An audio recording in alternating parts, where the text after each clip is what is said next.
I've always believed in the culture side and the soft side, but this is the first time for me to look at it from a scientific and professional point of view, where we can put numbers and actions to achieve a purpose and we can measure that. Too often, CX is on their own island.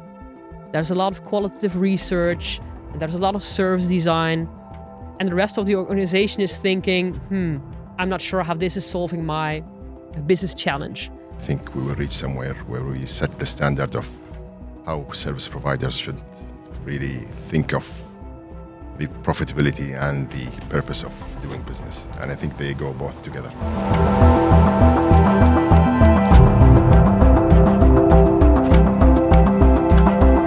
Exciting times, because you just finished writing your book. It's written from two perspectives, a CEO perspective and CX leader perspective. I already had pretty quickly in my head that I wanted to write it from both perspectives, because I think it's impossible to have successful transformation without the leadership involved. And I've seen and experienced how quickly a CEO can make a positive impact or also a negative impact. So the structure of the book is exactly the same for the CEO as the CX transformation lead. But then the content of each chapter is completely written from the perspective of the CEO. So that's a very condensed, 1 hour read, while all the details of the methodology are in the CX transformation lead part. All right, and the book is all about the 3-layered model. Can you tell us a little bit more about that model before we dive into that rabbit hole? I was thinking, it should not be about methodologies. It should be about what problem am I solving? And so yes, all the methodologies are in there, but then I was thinking I have this different perspective on CX transformation. So what is my unique perspective? Because there are a lot of books about CX. And which problems am I solving? And that's when I was on the plane to Barcelona. And again, writing, I like to write and sketch a lot. I drew the model and I instantly felt this is it, right? This is what I want to say. The 3 layers, right? Just briefly. The first layer is ignite successful transformation. And that igniting, right? That's about energy. And that's about speaking the language. So that's why I felt, yes, that's the perfect way to phrase it, because all the methodologies together will ignite the organization. Yeah. And then it's also about scaling impactful transformation. How do you make sure that CX is not standalone, but you're integrating it in everything you're doing in the organization, which is one of the flaws in many transformation programs. And then finally, it's inspiring meaningful transformation, right? That's where purpose comes in, one of the 3 pillars. That's where behaviors come in and reflection come in. So for me, those 3 together really felt like, hey, this is, let's say, the Zanna vision of human-centric CX transformation. Yeah, all the 25 plus years of experience in one model. Yeah, exactly. Yeah. Let's dive a little bit deeper into this model.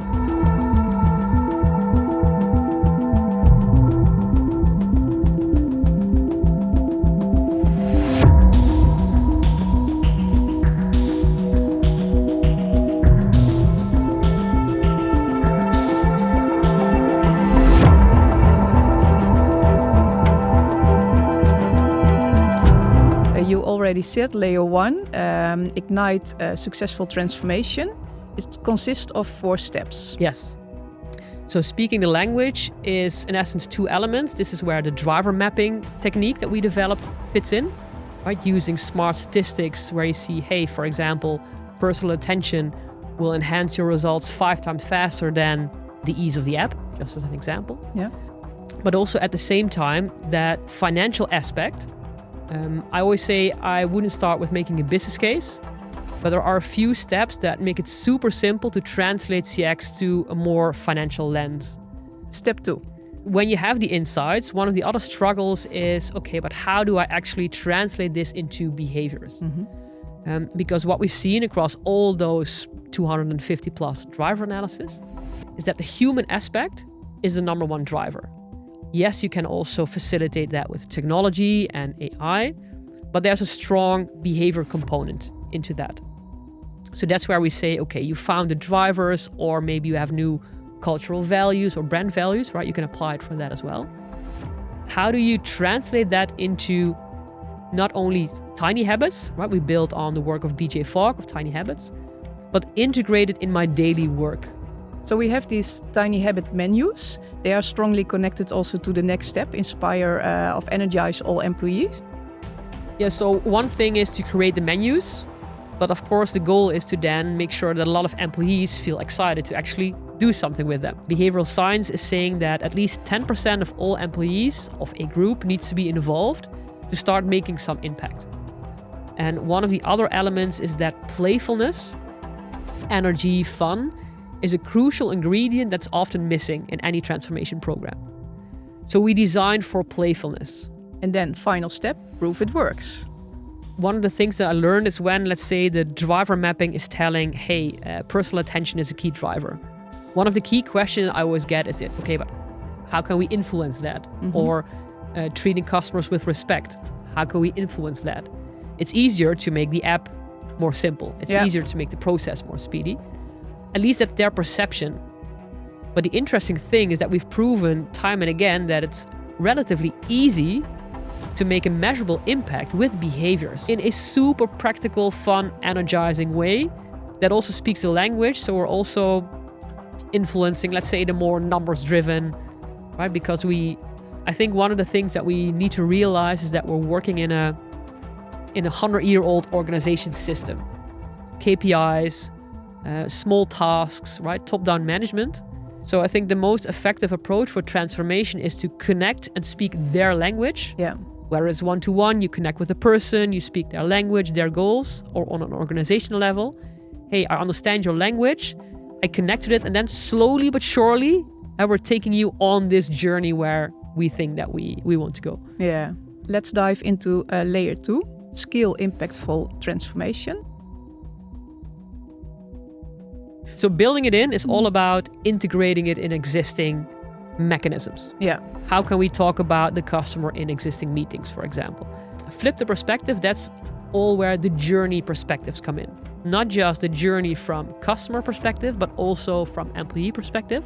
And then the impact of the business, not just the financial part, but also, hey, what's our performance management? What KPIs are we using?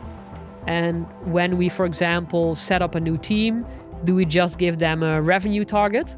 Or do we give them a balanced target? Okay, yes, revenue, but also make sure that there's not too much churn.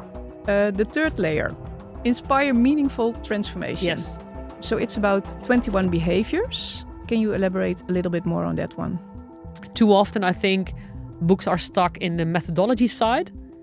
So I really quickly felt I need to also add something around behaviors and making transformation meaningful, right? And you as a leader, I think you should be the one igniting, inspiring, why are we doing this? It will be a long journey. So also for you to reflect, hey, if I'm stepping into this meeting, just think back, okay, why was I again energized to do this transformation? To just stay out of the, let's say, blue program approach, milestone, milestone, milestone. So you can also see it sort of like a menu. Just, read through them, see which ones resonate, where you feel, hey, I want to experiment with that one. And for each of the 21 behaviors, I've added just one example, tiny habit, where you can start playing around with it if that one resonates with you. So let's dive into one or two behaviors. You already mentioned be compassionate. Yeah. So I used to be pretty judgmental, and I wrote down somewhere the sentence that being compassionate is the antidote to being judgmental. And it has been a super crucial realization for myself. Let's say 15 years ago, 20 years ago, I felt, you're managing Excel sheets, you're just talking about KPIs. And every person that you talk to that you are judging, even if you're not making it explicit, they feel that. Yeah. So I think a crucial element in transformation is you being able to sincerely connect with others, understand their context. How can you add value, right, with whatever you want to bring to the world, how it's going to help their goals.